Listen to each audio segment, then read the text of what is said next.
welcome to Witch Ways. I'm Colette, and I'm here today to talk about spring equinox, its symbolism, its meanings, its deities, and simple rituals that you can do solo or with others. Enjoy! Spring equinox is the time of year when day and night are roughly equal. It is a time of balance, and it is one of the 8 Sabbats of the magical wheel of the year. There are a lot of holidays all over the world at this time of year celebrating renewal in some fashion or form. For example, in Japan right now, spring equinox is a national holiday. The direction associated with spring equinox is east, and the time of day is dawn. So if you can and you choose to, do your magic outdoors at around sunrise facing east, and that will give your magic a little bit more of a boost.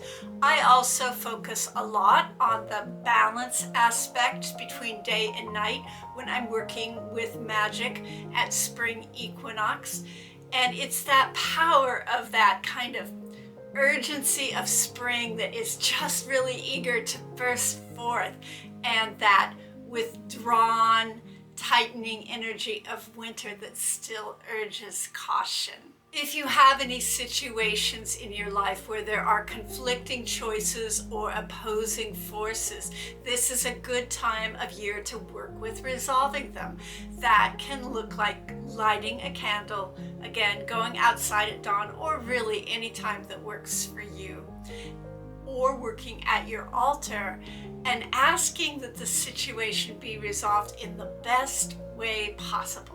Let the candle burn all the way out. The Celtic tree calendar is a modern, poetic, inspired piece of magic as opposed to an ancient practice. However, I do still like occasionally working with it, and the tree that is associated with this time of year is alder. Alder is a very strong and fiercely protective tree. It was used in Europe to create bridges or in pilings because it was very rot resistant in water and became very strong. And I like to use it magically at this time of year to build bridges between people who are having difficulty with each other.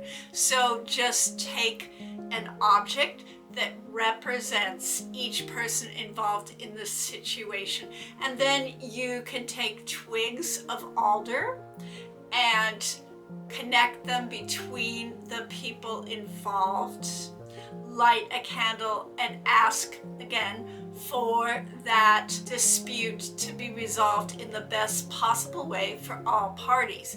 If you don't have any alder, you can also write the Ogham symbol for alder on a piece of paper and put it on your spell plate or altar where your working is being done. Or you can buy powdered bark at a store if your local co-op has it, and sprinkle it between people when you do your work. Again, light a candle and let it burn all the way out. If you work with tarot, you might want to consider working with a temperance card at this time of year. It's one of the cards that I associate with spring. And the way that I work with it is for in any situation where I am feeling impatient for progress.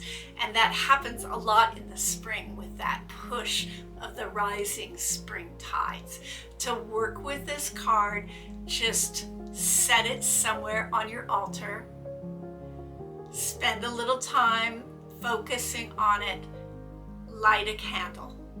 And this is the kind of spell that it is good to do over a few consecutive nights to really let that energy sink into your body. This year in 2023, the new moon comes the day right after spring equinox. So you could wait until the following night and then work that spell for each consecutive night, snuffing, not blowing your candle out from new moon to full moon. There are many deities associated with spring. A few that I've worked with are the Anglo-Saxon goddesses Hritha and Istara or Istra.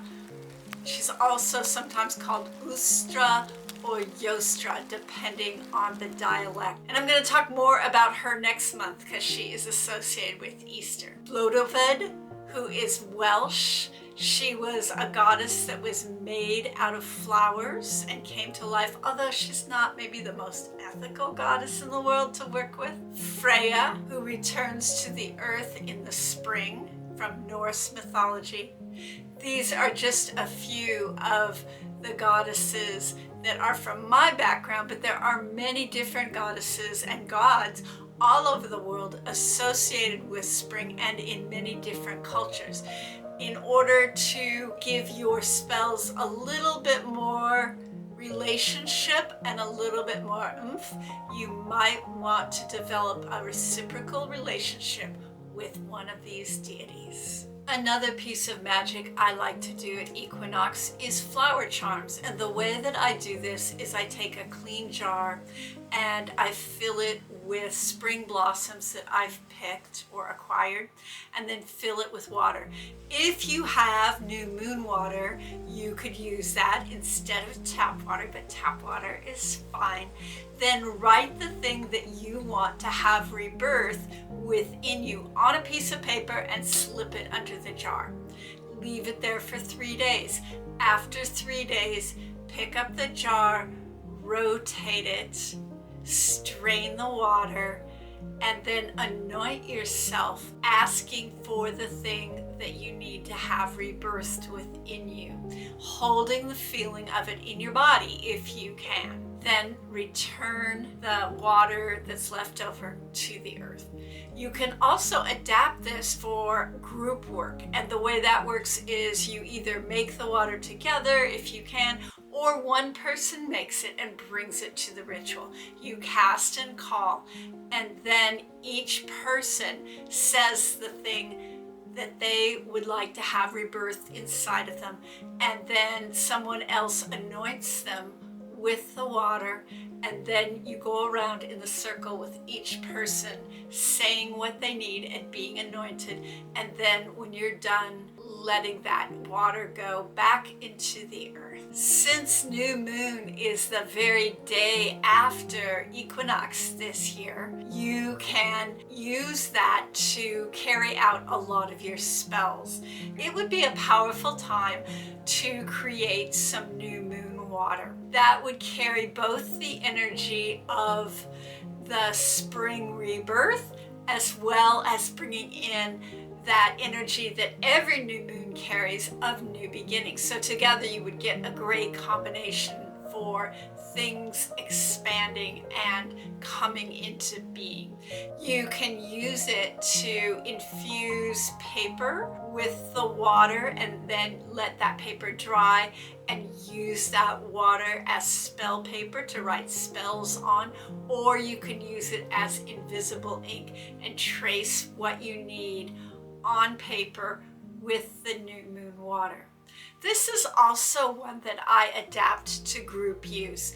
And so you can either make, or someone can make, the new moon water the night before. You all can get together the next day. Or if you're holding an all-night vigil, one of the things I would recommend doing is placing the bowl of water outside and catching that new moon energy. And then sometime just before dawn, bring that water in, and each person could write with their finger and the water on a piece of paper what they would like to have come to rebirth and a new beginning this year. And each person does this going around the circle.